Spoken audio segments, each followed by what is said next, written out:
Agradecido con la Clínica Psicológica de la Universidad Diego Portales por invitarme a impartir un curso de actualización sobre los aportes del psicoanálisis vincular a la clínica con parejas y familias en tiempos de pandemia. La actividad se realizará desde el 1 de octubre hasta el 19 de noviembre, durante 8 sesiones de 2 horas de duración cada una. El curso se impartirá a través de Zoom, así que podrán participar personas que no se encuentren en Chile. Pueden participar estudiantes de pregrado de los últimos años de psicología, por supuesto psicólogos y profesionales de las áreas afines a la salud mental que estén interesados en el trabajo psicoanalítico con parejas y familia. Para mayor información pueden escribir a extensión.clinicapsicológica@mail.udp.cl. Los espero. En el mes anterior de La Palabra y el Vínculo, estuvimos hablando sobre el malestar sobrante entre la utopía y el desencanto. Todos los episodios están disponibles en YouTube y en Spotify. No se lo pierdan. Para Manuel Lorenz, psicólogo venezolano, vivir afuera de tu país es vivir dividido. Los que somos venezolanos migrantes tenemos una parte de nuestra atención puesta en la realidad inmediata, en la exploración de nuevos retos, nuevos códigos a descifrar, y otra parte de la atención puesta en las redes sociales, intentando tomarle el pulso al país que se quedó atrás, con el pensamiento en las personas queridas que enfrentan miles de dificultades diarias. Abres los ojos y estás ante una realidad nueva y exigente, pero llena de posibilidades. Cierras los ojos y recuerdas los rostros de las personas que dejaste atrás. Para la inserción en otro país se necesita, entre otras cosas, aguante, apoyo e ingenio, pero sobre todo darle lugar a la nostalgia, un recurso afectivo pariente del duelo, que en algún punto nos permite avanzar, a diferencia de lo que sucede con la melancolía, donde el pasado nos toma por completo, comprometiendo nuestro devenir como sujetos de mundo. Y es que cuando eres migrante, reconoces que dar un paso adelante es prácticamente una tarea obligatoria, una condición para la construcción de algo nuevo con lo que tu país de origen sembró en ti. Yo soy Nelson Ruiz y les doy la bienvenida al ciclo de episodios del mes de septiembre, Vivir divididos, florecer lejos de casa, donde hablaremos con venezolanos en distintas ciudades sobre la sobrevivencia, desde la psicología, la filosofía y el psicoanálisis. Y este episodio llega a ustedes gracias a Global Mind Therapy, consultora de psicología social orientada a la intervención de grupos, equipos de trabajo y comunidades, y al apoyo de todos ustedes a través de patreon.com/La Palabra y el Vínculo.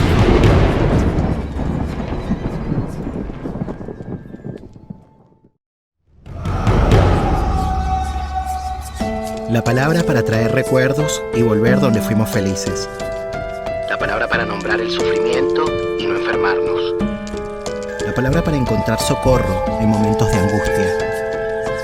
La palabra para compartir las emociones y saber que no estamos solos.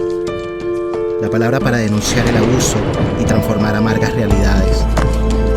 La palabra para reconocer el error y hacernos cargo de lo que decimos. La palabra para reconocernos como similares en las diferencias. La palabra para nombrar el amor y hacerlo efectivo en el vínculo.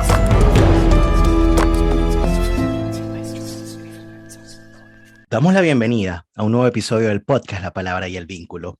Hoy nos encontramos con un invitado especial, nos encontramos con Manuel Lorenz, que es psicólogo clínico y comunitario, escritor y poeta venezolano.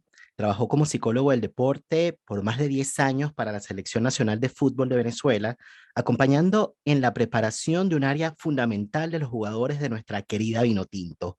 Lo hicimos una y otra vez con las distintas selecciones venezolanas, afirmó en una entrevista que concedió para El Deporte Total, un diario digital boliviano.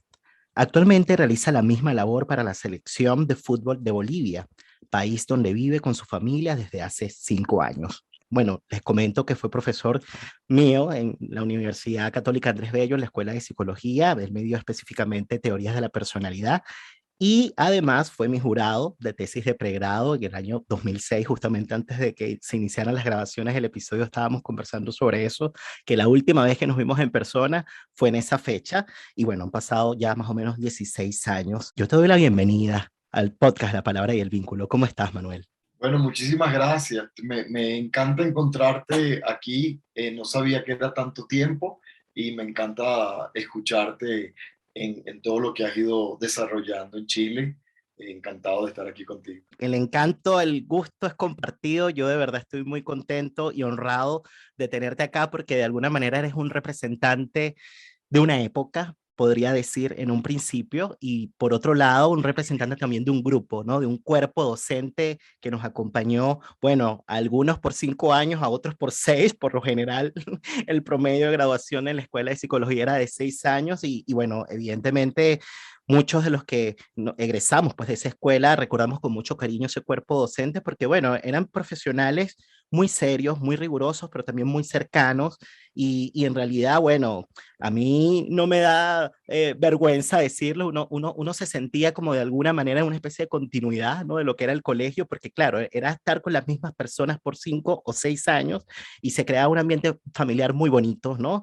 Tanto con los compañeros de clases como con los profesores mismos. Entonces, claro, con el tema del podcast he ido conversando con personas de Chile, de Argentina y de otras partes del mundo, de Latinoamérica, etcétera, pero pocas personas de Venezuela han pasado por el podcast y es un honor, un gusto que estés acá. Fíjense que Manuel Lorenz ha publicado distintos libros.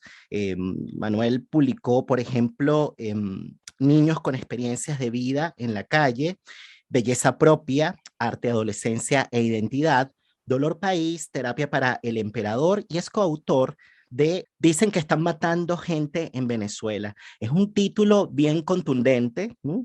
Y quizás podríamos partir como por ahí. Cuéntanos un poquito de qué va este libro y por qué el título. Sí, fíjate, yo he trabajado en cosas diversas, pero además del deporte, trabajo en el área clínica vinculada a temas de violencia. Y hace años ya vengo investigando junto a Verónica. Verónica es socióloga y tenemos un equipo de investigación bastante heterogéneo con criminólogos, sociólogos, psicólogos, para entender todo el aumento de violencia que ha ocurrido en Venezuela durante 20, 30 años, ¿no? Que pasó de ser de los países más seguros de Sudamérica a ser de los más peligrosos del mundo. Entonces, hemos querido hacer registro y hacer recomendaciones para tratar de influir en las políticas públicas, aunque por supuesto nuestro país tiene un contexto social y político muy complicado y la capacidad de influencia pasa por ahí, ¿no? Pero en este libro en particular hicimos un registro multifacético de la situación de violencia actual en el país, donde por ejemplo el criminólogo Keimer Ávila hace el registro de todos los asesinatos cometidos por la policía, que han estado alrededor de 20.000 asesinatos cometidos anualmente por la Fuerza de Seguridad del Estado, que es una situación muy dramática. Pero además de eso, pues hay una situación de violencia delincuencial organizada que se ha sostenido y se ha complejizado. En particular, el título es de una etnografía que se realizó en el barrio de La Vega, donde estuvimos unos 5 años acompañando algunas de las escuelas de una barriada caraqueña grande, vecina a la universidad donde estudiaste y donde trabajé. Y bueno, allí una de las observaciones del psicólogo que hizo ese levantamiento eran unos niños conversando sobre estos ingresos de la policía que hacían de manera violenta a su barrio y el miedo que generaban en toda la población, pero estos niños como tratando de entender y darle sentido a esa situación de zozobra, y una de las niñas le contestaba a uno de sus compañeros que dicen que están matando gente, pero no, no, lo que están matando es malandro. Entonces la frase nos pareció nos generó mucho impacto porque primero es esta conversación tan dura de unos niños tratando de entender la violencia en su vida cotidiana, pero después los niveles de deshumanización a que ha llevado estos programas militarizados de seguridad en Venezuela, que terminan deshumanizando a una cantidad de jóvenes que asesinan de manera indiscriminada, porque son jóvenes que se asesinan sin haber pasado por un proceso legal, más allá que en Venezuela no existe la pena de ley como sentencia. Entonces, bueno, una frase muy fuerte, pero nos pareció que era como muy reveladora para pensar, bueno, ¿qué está pasando en Venezuela? Porque además hay mucha negación sobre la gravedad de la crisis venezolana y las personas no han querido registrar, por ejemplo, un gobierno que sistemáticamente asesina a sus ciudadanos y bueno, un poco de ahí el título. Ahora, una cosa que a propósito, digamos, de lo que estudiamos en psicología, específicamente más desde el campo del psicoanálisis, ¿no? Que una cosa es negar la realidad y otra cosa es desmentirla, ¿no? O desconocer la realidad.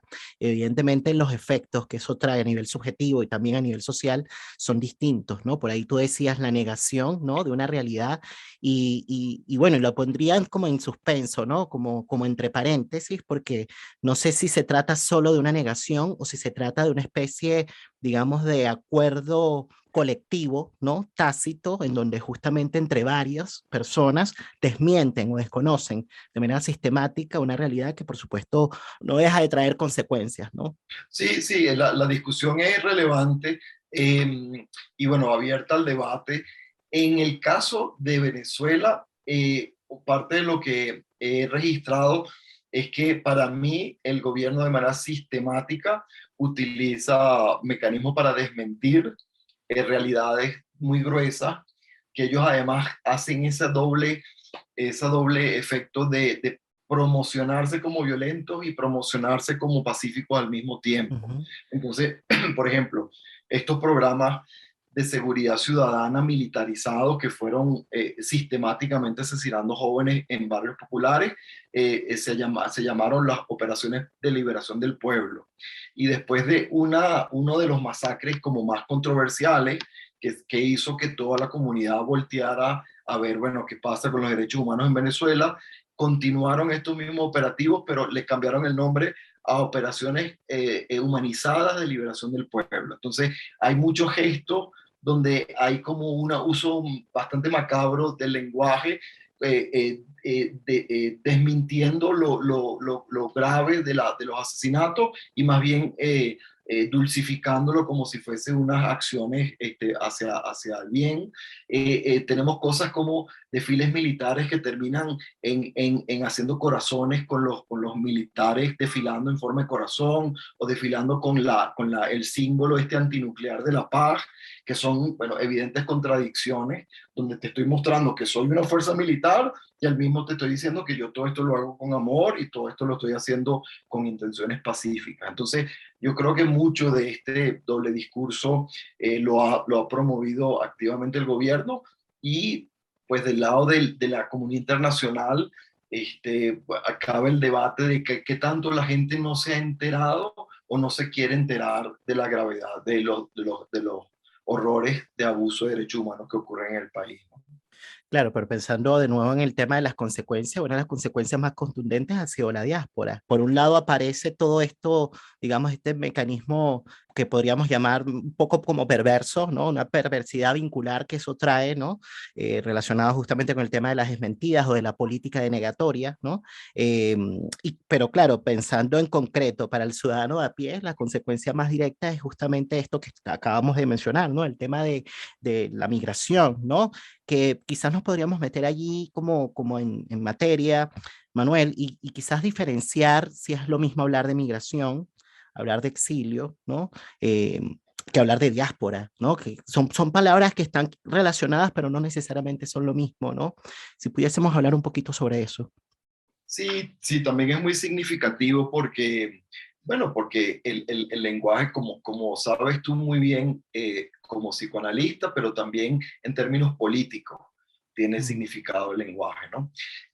Por ejemplo, siempre me viene a la mente una persona que atendía que había tenido que salir porque estaba siendo perseguida dentro del país y en algún momento mi frase fue algo así como, bueno, sí, la migración es complicada y la persona me detuvo y se sintió que se sintió ofendida por un instante y me dice: es que yo no soy un migrante, yo estoy exiliado, si yo no me fui de mi país, sino porque me estaban arriesgando, estaba amenazada mi vida, ¿no? Entonces, son palabras que tienen un significado importante. El migrante se va por voluntad propia porque está buscando mejores oportunidades.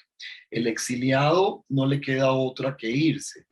Y después hay un intermedio difuso que inclusive está discutido y hay como trabajo para tratar de reconocerle la categoría de exilio y abrir los espacios de refugio a una buena cantidad de la población que sí se está yendo por razones económicas, pero de un país que se considera que está en una emergencia humanitaria compleja, lo cual es que se está yendo porque no tiene cómo sobrevivir económicamente. No es que tiene mejores oportunidades afuera, es que si se queda donde está, corre el riesgo de morirse de hambre. Entonces, son unos migrantes que sí están cambiando de lugar por razones migratorias, pero en situaciones extremas. Y por eso es que son los niveles de migración que se han visto, que han impactado a toda Sudamérica, porque tú estás en Chile y todo el drama de la migración venezolana es evidente, es decir, todos los demás países ya han sido impactados por la crisis venezolana. El año pasado, para la segunda temporada de La Palabra y el Vínculo, tuve como invitada a una psicoanalista. Bueno, ella es uruguaya, pero establecida acá en Chile desde hace muchos años, tiene casi que 20 años acá, más o menos. Se llama Albana Paganini, que por cierto les voy a dejar el link acá arriba para que vayan al episodio, para quienes lo quieran escuchar. El episodio se tituló Desgarros del Yo, y en ese episodio ella mencionaba justamente, bueno, una de las consecuencias que trae el tema de la migración forzada. Esto a propósito de que por ahí se puso más o menos como, no sé si de moda es la palabra, ¿no? Pero como que es de uso frecuente esta idea de el duelo migratorio, ¿no? Aparece la idea del duelo migratorio, ¿no? Y ella es una expresión que le molesta muchísimo porque de alguna manera desconoce el sinfín de particularidades que pueden haber en las historias, ¿no? De las personas que por alguna razón u otra terminan yéndose de un país, ¿no? Y una de las consecuencias a nivel subjetivo ya traía esta idea del desgarro del yo. Y el desgarro del yo justamente por lo que significa, ¿no? Esta sensación de desarraigo, ¿no? Lo que produce eso. Y en relación al tema del duelo, ya decía, para que pueda haber duelo, se tienen que dar algunas condiciones, ¿no? Y bueno, y esto pasa ya, y aquí de pronto, no sé cómo lo ves tú, Manuel, pensando un poco, digamos, en las desigualdades, ¿no? En las condiciones estructurales, ¿no? Que hacen que luego una persona pueda eventualmente contar con documentos o no, por ejemplo, para tomar una decisión como esa o no tomarla, simplemente verse forzado para sobrevivir, como dices tú, ¿no? Entonces, pensemos un poquito en este punto, Manuel, ¿por qué es importante el duelo y cuáles son las condiciones que lo permiten? Bueno, eso, es tan amplio la variedad de circunstancias que no es fácil a veces como ordenarlas todo con algunos conceptos, ¿no? Pero en todo caso, de lo que estamos hablando es que hay una multiplicidad de pérdidas en todas las experiencias migratorias, pero dicho eso, por supuesto, hay muchas circunstancias que le dan diferentes matices a la experiencia. Y una de las cosas que mencionaba, por supuesto, las condiciones sociales en que se migra hacen que la experiencia sea muy distinta.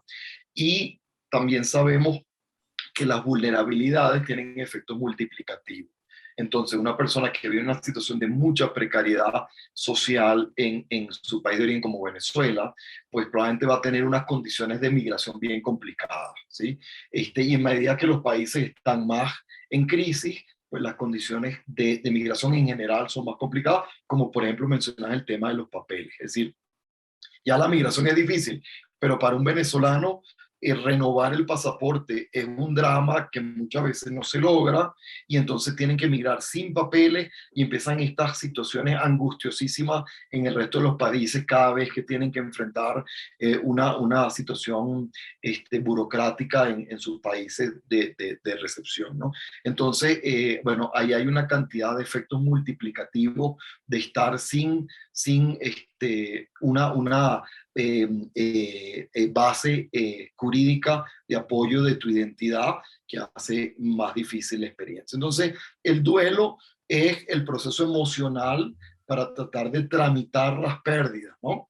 Entonces, entendemos que el duelo es un proceso para bien, donde uno puede sufrir y lidiar con un sufrimiento que abre espacio para entonces tener ya después como la calma para empezar a recuperar la vitalidad y recuperar el poder sentir que el presente tiene cosas buenas que ofrecer y me puedo reconectar con la vida, aunque he tenido que dejar cosas atrás. Y bueno, la vida está llena de experiencias de uno dejando cosas atrás para poder conectarse con el presente y el futuro, pero bueno, ahí creo que el psicoanálisis es útil para poder tramitar duelos, para poder digerir experiencias, necesitas de esa madre suficientemente buena, que también creo que tiene que ver con comunidades suficientemente buenas.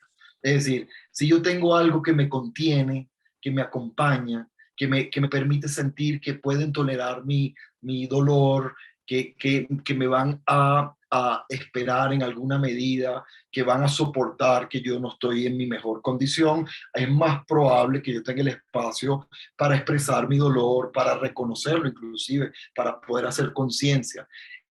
En la medida que yo estoy en sobrevivencia, en la medida que yo tengo que pensar en cómo hago para comer hoy mismo, cómo hago para sobrevivir si no tengo papeles, cómo hago para darle tranquilidad a mis hijos si yo estoy en una situación de muchísima angustia, pues entonces hay mucho menos espacio psicológico y emocional para poder detenerme a decir, oye, qué lástima esto que se quedó atrás, cómo extraño, cómo me duele, cómo estoy. No tengo ni mucho espacio psíquico para poder decir cómo estoy, y eso por supuesto hace más difícil tramitar las gruesas emociones que están en la migración. Entonces, bueno, yo diría, supongo que hay muchas cosas que decir, pero diría que eso, que el espacio de contención es central para que el duelo tenga un poco más de posibilidad de tramitarse.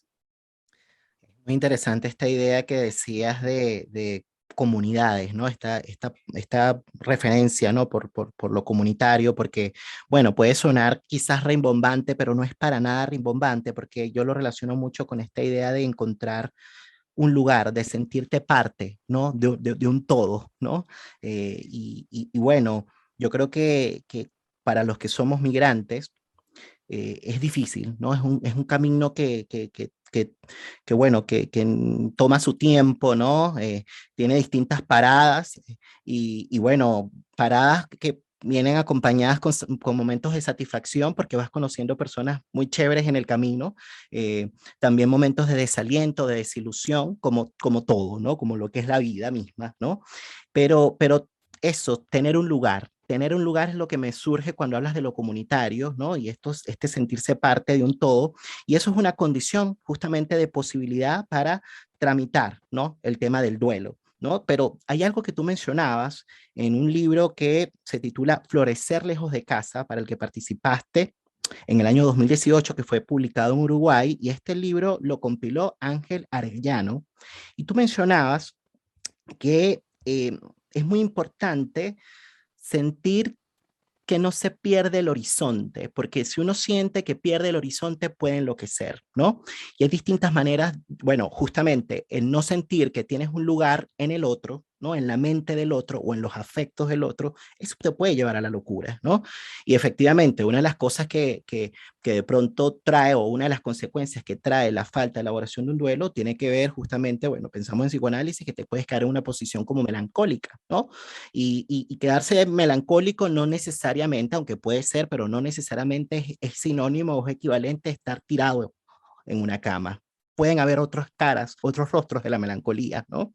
Como por ejemplo la irritabilidad, como por ejemplo la desconfianza, por ejemplo la suspicacia, ¿no? Que impiden, que justamente son barreras que impiden que uno pueda socializar, justamente, ¿no? Y entonces es como un círculo vicioso, ¿no? Entonces estoy en esta posición subjetiva a propósito del contexto, pero tampoco el contexto acomoda, entonces hay algo que yo pongo al mismo tiempo, entonces se crea una barrera allí, ¿no? Entonces, pero estaba pensando en esa otra variable, ¿no? Esto que tú decías de no perder el horizonte, ¿no? No perder de vista el horizonte. Y fíjate que mientras estamos conversando, tú ponías por ahí como ejemplo algo que te mencionó un paciente, ¿no? A propósito de la imagen del Ávila, que la tienes ahorita de fondo, ¿no? Ahorita en la pantalla. Bueno, para quienes están escuchando el podcast en Spotify, ahorita estamos acá, Manuel está en una sala en donde tiene de fondo el cuadro del Ávila, ¿no? Que es como la montaña que está, digamos, que sirve de fondo, ¿no? Para nuestra Caracas, ¿no? En este escrito tú decías, una vez un paciente que preparaba sus maletas para mudarse a Buenos Aires, me comentó que los caraqueños que no se llevan una foto del Ávila cuando emigran, enloquecen. Me pareció una hermosa y ruda metáfora de la añoranza que genera la pérdida del horizonte caraqueño. La luz de Caracas sobre el Ávila, sobre todo en las mañanas de enero, es una de mis sensaciones favoritas, ¿no? Y esto, por supuesto, lo traías a colación en este escrito a propósito del contraste, ¿no? De lo que significa vivir en Caracas versus lo que significa vivir en la ciudad en la que estás, ¿no? Allá en La Paz. Entonces, si pudiésemos hablar un poquito sobre eso, ¿no? Porque esto de no perder el horizonte me parece que es una consecuencia, de nuevo, de cosas que pasan entre nosotros y el mundo. No basta con que diga, me voy a parar con actitud positiva y voy a mirar el horizonte, porque es una cuestión bastante vacía. Me parece que para que algo como eso surja, ¿no? Esta idea de que hay un mañana, algo tendría que pasar con nosotros y el mundo, ¿no? Sí, sí, efectivamente esa cita ocurrió conversando con un muchacho mucho antes de que yo pensaba migrar, pero ya había empezado la ola migratoria venezolana y me pareció hermosísima la manera en que lo planteó, es decir, cómo se lleva, dónde se lleva esas partes de la ciudad en que uno vivió y que uno quiso, ¿no? Y bueno, efectivamente, después seguí su consejo y me traje esta foto del Ávila que me acompaña en el sitio donde trabajo. Y, y, y añadiría todo lo que estás diciendo. A mí me parece que es útil toda una conceptualización que ha surgido en los últimos 20 años, que este término de pérdidas ambiguas, porque me parece que la migración trae mucho de la pérdida ambigua, que esta investigadora empieza trabajando con familiares de personas que tienen Alzheimer, tienen diferentes tipos de demencia, y dice, bueno, estos son unos duelos complejos, pero por una razón particular, que es que la persona está y no está. Entonces es difícil despedirse de personas y de cosas que no han desaparecido del todo, pero que al mismo tiempo no están, o por lo menos no están como habían estado antes. Y la migración trae mucho de eso, sobre todo en una época tan conectada como la época actual, ¿no? Ya no son las migraciones del siglo XX, comienzo del siglo XX, sino que eso, nosotros estamos en países distintos y nos encontramos y recordamos algo de la universidad, nuestro origen, entonces uno no sabe si está o no está, o dónde es que está esa ambigüedad de esa pérdida. Cortázar, el escritor argentino, decía que migrar es la mecánica del chicle, que es que uno pisa un chicle y entonces ese chicle parte del chicle queda pegado ahí donde uno se fue y el otro está en el zapato donde uno anda y entonces hay una línea ahí que se estira, algo de eso hay, ¿no? Y poder ir procesando qué está y no está todavía es importante, pero al mismo tiempo tiene que abrir espacio para que el presente y el aquí cobre significado y que mis afectos no queden todos en un pasado, ¿no? En la imagen también de la mujer de Lot, me parece que es útil y es hermosa en la Biblia, esta mujer que tiene que salir corriendo de Sodoma y le dicen que lo único se va a salvar ella y su familia mientras no voltee a ver a su ciudad que está quedando destruida y la mujer no le queda, o sea, no logra cumplir y voltea a ver y ahí queda petrificada en una estatua de sal, ¿no?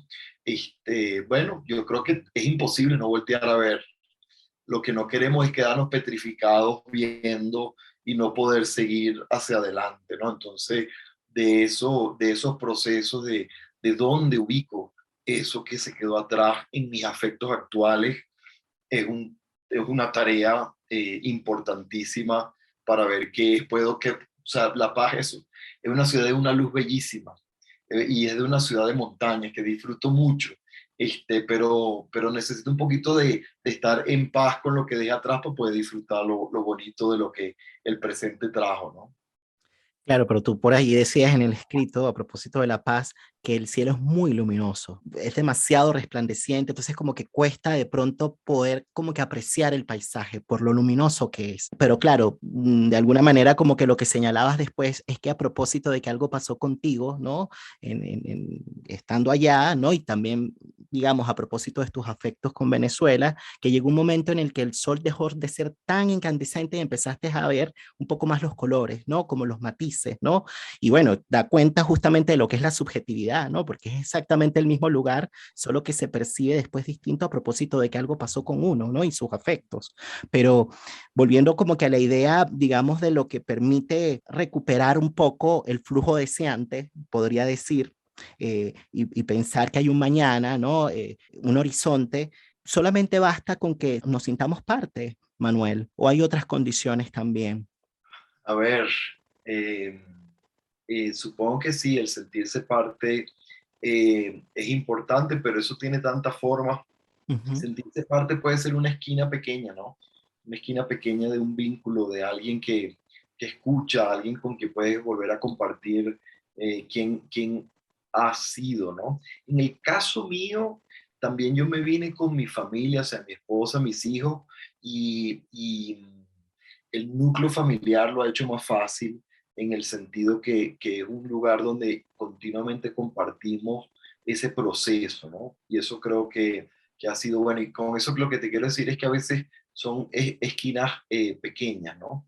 Eh, pero sí, yo sí creo que una comunidad que te permite recuperar algunas de las cosas que fuiste, que permite ver algunas de las bondades que tú tienes para ofrecer, que puede alegrarse con tus virtudes y tus capacidades y no solo verte como un extraño, sin duda es central. Este, la posibilidad de tener un lugar menos peligroso, menos amenazante, ya es bastante, ¿no? Pero eso cobra muchas formas, ¿no? Y también los venezolanos en migración, creo que tenemos un trabajo todavía pendiente de generar un poquito más de comunidad entre nosotros y ayudarnos a recibirnos como otras migraciones históricas han hecho en los lugares de recepción. Creo que esa es una tarea todavía pendiente. No sé si respondo tu pregunta. No, es que es una pregunta difícil de responder porque es bastante amplia, ¿no? Y sobre todo porque apela a esta idea del listado. Imagínate, el listado es como que casi que infinito, ¿no? Es abierto. Pero sí, de todas maneras, es una manera pues de pensarlo. Pero sabes que hace un tiempo, bueno, recientemente, hace como un par de meses, estuve bueno, por primera vez, porque siempre participo como oyente, asisto a coloquios, seminarios de- que organizan instituciones psicoanalíticas del sur, pero no había ido nunca a una actividad organizada por la Sociedad Psicoanalítica de Caracas, y esto fue recientemente, hace un par de meses, y bueno, me sentí así como que estaba de turismo, ¿no? Hasta me freí unos pequeños así para disfrutarme el momento, fue maravilloso. Lo pasé súper bien y fíjate que estuvo en una mesa Carlos Padrón, una mesa en la que hablaron sobre psicoanálisis, vínculos y migración, ¿no? Y allí decían lo siguiente, ¿no? Que el inmigrante es un representante de lo que no tiene lugar, ¿no? En el campo de la semejanza, un representante de lo impropio, de lo ajeno, de lo extranjero en lo familiar. ¿Y por qué traigo a colación esta cita, no? Porque claro, hemos hablado mucho de lo que ha sido, bueno, la experiencia en general, bueno, no hemos hablado mucho de nosotros, lo estamos hablando de manera general, ¿no? Lo que significa migrar, que si es igual en la migración que el exilio, que el refugiado, etcétera, ¿no? Que ahí las palabras importan muchísimo a propósito de lo político, como decías tú, pero estaba pensando en los mismos venezolanos, los que siguen allá, ¿no? Y en esa conversación, en esta mesa, ¿no? En ese encuentro que organizó la Sociedad Psicoanalítica de Caracas, mencionaban que algunos venezolanos se sentían migrantes o extranjeros o ajenos en su propio país, ¿no? A propósito de las transformaciones que han habido en este tiempo, ¿no? Escuché hace poco a Valentina Quintero, por cierto. Valentina Quintero fue entrevistada por Erika de la Vega en su podcast en Defensa Propia y me llamó muchísimo la atención algo que mencionó, para que lo relacionamos con algo que habíamos dicho al principio de la negación o el desconocer la realidad, ¿no? Y bueno, dijo algo que me pareció muy bonito a propósito de que ahorita está apareciendo mucho la idea de que Venezuela se arregló, ¿no? Que es una cosa que aparece en las redes sociales, ¿no? Yo no sé si lo has escuchado, ¿no? Que Venezuela se arregló y bueno, y hacen memes y chistes también con eso, ¿no? Porque bueno, claro, ella decía, no, no es que se arregló, no, las cosas siguen igual, pero sí debo reconocer que hubo un cambio de actitud en los venezolanos, ¿no? Y ese cambio de actitud, ella lo relaciona, no lo dijo con estas letras, ¿no? Pero lo relaciona con lo que hemos estado hablando, Manuel, en relación a esto de alguna manera, pensar, bueno, que hay un mañana, ¿no? Esta idea de recuperar un poco el horizonte, ¿no? Y bueno, ahí podríamos rescatar un poco la frase con la que cierras tu escrito en ese libro, ¿no? En el que participaste, ¿no? Que nuestro deber es florecer, ¿no? Y yo creo que un poco eso apuntaba Valentina cuando conversaba con Erika, ¿no? Como que, bueno, llegó un punto en el que los venezolanos en este momento, ¿no? Más allá de lo que pueda estar pasando a nivel macropolítico y de todo lo que ya sabemos, ¿no? Y de toda esta imagen que se crea, ¿no? De ilusión de progreso con todas las cuestiones que han ido abriendo, porque hay cantidades de negocios, ¿no? Y de sitios que se abrieron, entonces se crea como que la ilusión de que la cosa está bien, pero ajá, es una ilusión, es un efecto imaginario, ¿no? Pero al margen de todo eso, ella decía que ella recuperaba un poquito, digamos, lo que está pasando, digamos, a nivel como particular, ¿no? Como con el ciudadano de a pie, ¿no? Entonces hablaba, bueno, de la gente tratando de levantarse con sus proyectos, con sus negocios, con emprendimientos, ¿no? Y bueno, quería como que traer un poquito esa referencia, ¿no? Para escuchar un poco tu impresión de cómo están las cosas hoy, ¿no? Sobre todo a propósito de ese libro, ¿no? Se dice que están matando a gente en Venezuela, ¿no? Y bueno, en 4 años, 5 años, porque en realidad en el 2017, ¿no? Es la referencia que traigo una de las últimas protestas muy fuertes que se dieron, que significó muchas muertes, ¿no? Y claro, 2017, después en el 2018 vino muchos problemas relacionados con la luz, con los servicios, con el agua, los apagones, pero algo pasó el 2020 para acá, que no entendemos mucho los que estamos afuera, pero bueno, pero es una realidad, imaginaria o no, es una realidad. Y bueno, quería como escuchar tu impresión, ¿no? Si tiene que ver un poco con que a pesar, claro, y por eso es lo quería relacionar con lo de los mecanismos de defensa, si se trata de un desconocimiento o si se trata básicamente de una estrategia colectiva, ¿no? Para resistir. Hay una vida igual. ¿Cómo recuperar el eros, ¿no? Lo vital, ¿no? El deseo, ¿no? El amor incluso. ¿Cómo es tu visión de cómo están las cosas hoy? Bueno, De- es una super pregunta que se puede leer de muchas maneras la posible respuesta, ¿no?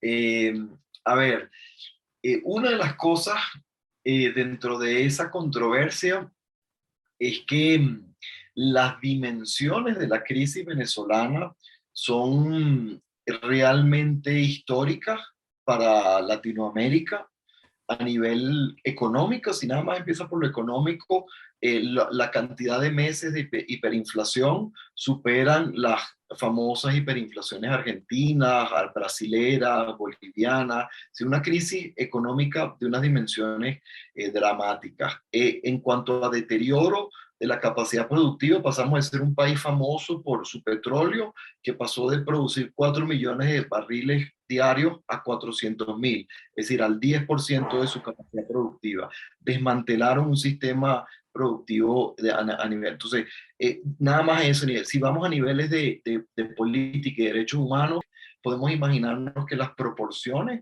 de los crímenes de derechos humanos que ha cometido el gobierno son desproporcionadamente históricos, ¿no? Entonces, creo que parte de también la controversia surge en personas que están muy preocupados de que se quiera pasar por debajo de la mesa la gravedad el deterioro del país y de las situaciones que han sucedido. Y realmente es una preocupación con un gobierno que ha sido significativamente propagandístico y ha buscado desmentir tantas cosas. Entonces, ahí hay parte de la indignación de la gente que se molesta cuando se habla de las mejorías, pero ciertamente, por ejemplo, en la crisis económica, el momento más grave pasó y en este momento ya las cifras dejan de ser de hiperinflación y empieza a haber algún movimiento de inversión. Y entonces, claro, es como un aliento de esperanza a las personas que han venido padeciendo situaciones muy dramáticas. Pero el contexto sigue siendo muy grave, porque ese aliento está llegando a un 10-20% de la población y todavía tenemos un 80% de la población que vive con un sueldo mínimo de $8 mensuales. Inconcebible para el resto de Sudamérica. O sea, nadie se imagina cómo se puede vivir con $8 mensuales. Ese es el sueldo mínimo venezolano. Entonces, la crisis sigue siendo grave.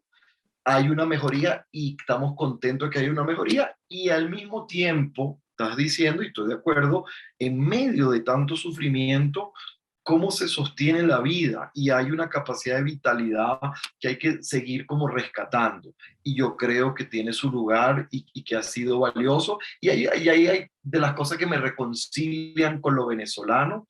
Lo venezolano tiene, y lo caribeño tiene un toque que Fernando Ríquez, que nos dio clase, yo creo que Fernando Ríquez te llevó a Sí, clase, sí, sí, sí. decía que tenía un toque maníaco el Caribe y el venezolano. Yo creo que es verdad, es decir, ante la tristeza hacemos fiesta y hacemos chistes y nos fascina ir para la playa y en los momentos más dramáticos salen los chistes más espectaculares y nos podemos reír y ponemos música y todo el ambiente se prende y entonces a veces es bien contradictorio. Hay una imagen muy de la época, no sé si las ha visto, de unos funerales en zonas populares con reggaetón a todo volumen, bailando sobre las urnas. Es una cosa bien, muy impactante cuando lo ves por primera vez, pero en la medida que lo piensas, bueno, ahí hay una cosa muy caribeña, ¿no? De Mm. unas escenas de duelo, pero celebradas con música a todo volumen y te desconciertan. Esto tiene sentido, esto es locura, esto es una manera de lidiar con dolor muy grave. No es tan fácil de desenredar, pero es muy caribeño. Y yo creo que ahí hay algunas cosas rescatables. Yo creo que la capacidad del caribeño y el venezolano para reírse, para conectarse con la fiesta, con el disfrute, ahí hay cosas que también son rescatables. Valentina Quintero es un personaje muy así. Ella es una tipa que está siempre con energía, con fuerza, mostrando cosas luminosas, a veces en medio de las situaciones más difíciles. Este, pero también diría, y no sé si confundo con tantas cosas que estoy diciendo, pero también diría que además de que está este elemento venezolano que podría o no ser hacia lo maníaco, pero que tiene cosas rescatables, también hablaba con un escritor venezolano, se llama Héctor Torres, tiene un proyecto muy lindo que se llama La vida de Enoch, que es que la gente cuenta sus historias crónicas, registro de crónicas en esta época de Venezuela. Y él me decía, yo tengo una impresión de los jóvenes que crecieron en medio de esta crisis de 20 años y que son muchachos que ya se plantean el país distinto como nos lo planteamos nosotros. Es decir, ellos ya saben que el país es difícil, que el país ya no es el país de la riqueza petrolera, sino un país adverso y que va a requerir de mucha seriedad para poder enfrentarlo exitosamente. Pero empiezo a ver jóvenes con una fuerza vital dispuestos a emprender cosas y dice, yo creo que hemos ganado un poquito en sobriedad, en entender un poco la gravedad de algunas situaciones y saber que va a tocar mucho esfuerzo y mucha energía para mejorarla. Y bueno, eso me parece una observación muy significativa. Ojalá sea así. Veo muchas ONGs venezolanas que me quito el sombrero y tengo una admiración tremenda porque hacen un trabajo impresionante en situaciones muy duras y creo que tiene que ver con eso, gente que no está dispuesta a perder la esperanza, a dejar de luchar, a dejar de pensar que se pueden hacer cosas a pesar de todas las dificultades que enfrentan a diario. Y bueno, te contesté en muchos términos, pero esa pregunta es importante.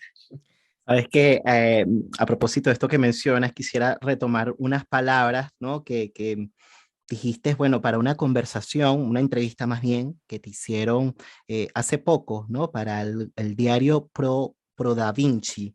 Y esta entrevista se titula En el exilio hay muchas muertes simbólicas, ¿no? Y hacia el cierre de esta entrevista tú decías que cada uno tiene que hacer su trabajo, dedicarse a su tarea y a su convicción. Cada uno tiene que seguir construyendo el país que imagina.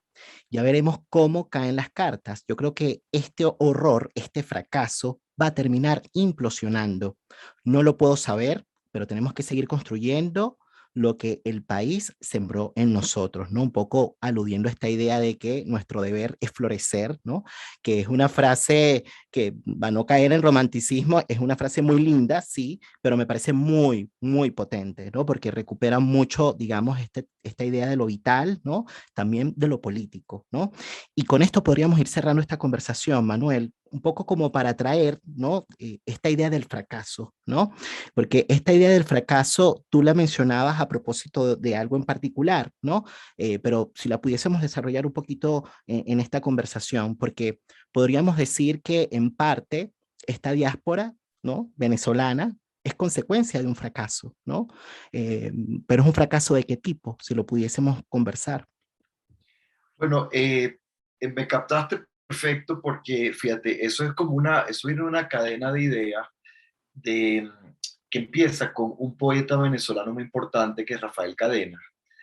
Cadenas, que ya tiene 90 años, que es probablemente nuestro poeta más importante, escribe en los años 60 un poema que se llama Fracaso. Y ese poema Fracaso tiene que ver con la caída de sus ilusiones políticas.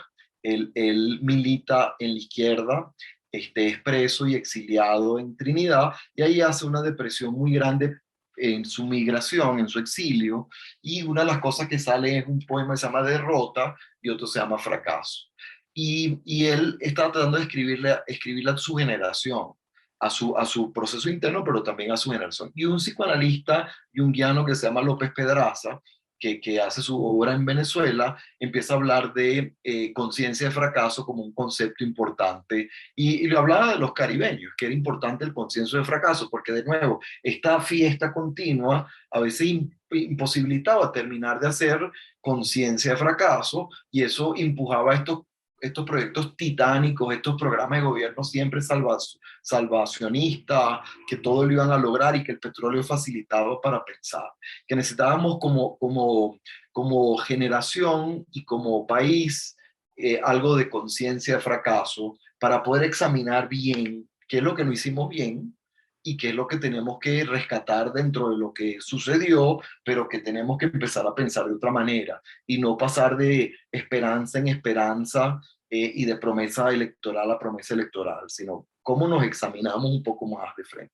Yo en esa entrevista lo trasladaba al militarismo. Me parece que lo más grave que trajo el chavismo es el militarismo, que tomó todos los espacios, y que el militarismo es voluntarista, que cree que todo se hace a punta de órdenes y simplemente porque yo doy una orden eso va a suceder, y no de formación técnica, y no de desarrollo ciudadano, y no de desarrollo de instituciones, sino por el hombre fuerte que tiene la voluntad y que vende esperanza. Entonces, si no logramos realmente darnos cuenta de la dimensión del fracaso del proyecto militarista, vamos a seguir insistiendo en salidas salvacionistas apresuradas, ¿no? Y bueno, yo creo que eso es mucho la historia de mucho Latinoamérica, este, donde nos cuesta como poder hacer un procesamiento un poco menos cargado de ilusión y un poquito más cargado de realidad, de dónde es que deposito yo la esperanza. Y yo quisiera depositarlo en proyectos ciudadanos, en la sociedad civil. Y por eso digo, yo no puedo tumbar un gobierno militar, pero yo tengo que seguir haciendo mi trabajo. O sea, nosotros como ciudadanos tenemos que seguir trabajando como psicólogos y ayudándonos entre nosotros, escribiendo, haciendo registro histórico, comunicándonos, generando tejido social. Esa es la tarea que podemos hacer nosotros como ciudadanos, y es donde depositamos nuestra energía ante los poderes que no podemos fácilmente derrocar cuando están sostenidos sobre las armas. Claro, porque es una manera justamente de darle lugar a lo histórico, pienso, porque, claro, cuando decimos esto de reconocer el fracaso o la conciencia de fracaso, ¿no? Como mencionabas a propósito de este autor, bueno, me parece que tiene que ver justamente con darle un espacio a la verdad subjetiva, con reconocimiento, ¿no? Y para que eso pase, tiene que haber conversación, pienso yo, que es como que algo como que es el desde, ¿no? Y una conversación justamente es lo que posibilita que se dé el trabajo del pensamiento, ¿no? Y de la reflexión. Eso no implica, digamos, hacer cuestiones rimbombantes, eso implica tal cual lo que significa conversar, sentarse a hablar con otros y a comunicar y a dar testimonio, ¿no? De tu vivencia, para que esa vivencia devenga luego experiencia y tenga un lugar, y eso se convierte en un accionar político, ¿no? Porque es lo que permite que justamente una emoción que de pronto esté suspendida en el tiempo a propósito de lo traumático, ¿no? A propósito de los traumatismos políticos, pueda ser elaborada, ¿no? Y a partir de allí se pueda convertir luego justamente en algo como concreto, ¿no? Relacionándolo con la política, pero quería rescatar el poder de la conversación justamente porque la conversación alude a lo político, que es distinto de la política, ¿no? Lo político tiene que ver con un intercambio y yo creo que eso es parte de lo que yo creo que es parte del llamado, ¿no? Justamente a propósito de esto que tú mencionabas, de nuestra tarea, nuestro deber es florecer, pero para florecer parece que hay que hacer un trabajo, ¿no? Un trabajo que pasa por lo comunitario, diría yo. Claro, y por los vínculos, si lo vinculamos con tu podcast, por supuesto, yo creo que el trabajo conversación tiene que ver con construir vínculos y construir vínculos para poder pensar en conjunto y para poder procesar en conjunto lo que hemos sido, ¿sí? Para ver entonces en ese sentido qué es lo que podemos construir, qué podemos salvar de ese pasado compartido que tenemos, por ejemplo, y ahora en esta circunstancia tan curiosa, yo estoy en Bolivia, tú estás en Chile y tantos otros de la gente con que compartimos, bueno, ¿y dónde está nuestro país que todavía está por allí, a pesar de que estamos en otro lugar? ¿Y qué de eso hay como material todavía para seguir construyendo? Sin duda, ¿no? Y ahí quizás construir juntos nuevos ideales, ¿no? Nuevos ideales que de alguna manera nos soporten, ¿no? Nos soporten, digamos, como, no quería utilizar la palabra nuestro narcisismo, pero es la que me surgió, pero que nos soporten como personas, como sujetos deseantes, ¿no? No solo Claro. como ciudadanos, sino como sujetos deseantes, ¿no? Bueno, Manuel, muy contento de esta conversación. Ya ahora sí estamos cerrando. No sé si querías decir algo antes de despedirnos. Bueno, que me conmueve y me emociona conversar contigo.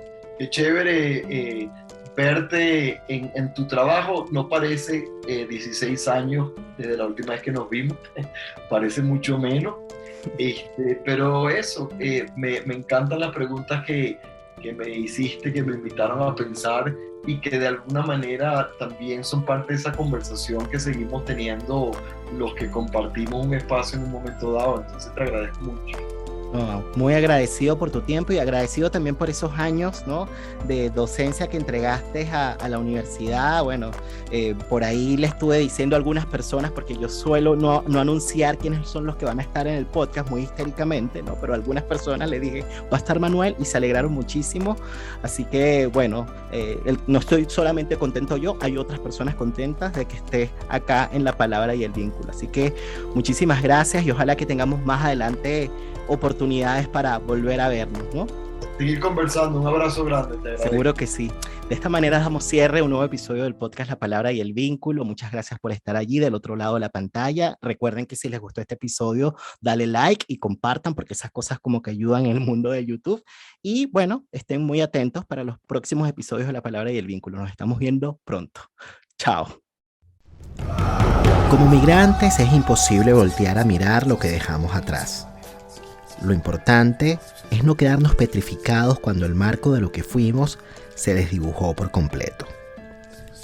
Para Manuel Lorenz, sentir que contamos con comunidades lo suficientemente buenas, que nos alojen, incluso en momentos cuando no estamos del todo bien, es una condición para estar en paz con el pasado y responder a la pregunta de quiénes somos en esa nueva circunstancia de vida que llamamos migración. Son muchos los venezolanos que hemos dejado el país en búsqueda de nuevos horizontes. Pero no es lo mismo hablar de migración que hablar de exilio.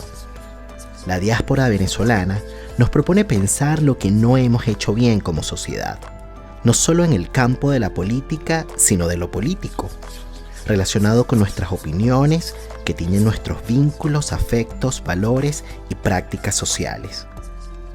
La conciencia de fracaso permite darle un lugar a la historia, reconocer verdades que han sido desmentidas a partir de un pensamiento crítico que tal vez esté menos sesgados por tendencias ideológicas. Por lo pronto, nuestro deber es florecer donde estemos, para seguir construyendo el país que imaginamos y quizás correr un poquito los bordes de lo posible. Yo soy Nelson Ruiz y estuvimos con Manuel Lorenz en el marco de la tercera temporada de La Palabra y el Vínculo. Se puede vivir una vida en la que no se haga otra cosa que escapar de uno mismo. El psicoanálisis se propone como objetivo hacernos descubrir todo lo que ignoramos, hacernos afrontar lo penoso, lo más escandaloso de nuestro ser. No solamente los deseos eróticos prohibidos, sino también nuestra ambición por el poder, nuestra avaricia insospechada, nuestro narcisismo infantil, nuestra agresividad asesina, nuestra locura. ¿Cuáles son las consecuencias de aquellos que viven cómodamente a distancia de su inconsciente? ¿Cuántas vidas arruinadas por la falta de palabras y vínculos que iluminen la oscuridad? Nos dicen que los fantasmas no existen, pero todos sabemos que no es cierto. Existen y pueden ser sobrevivientes.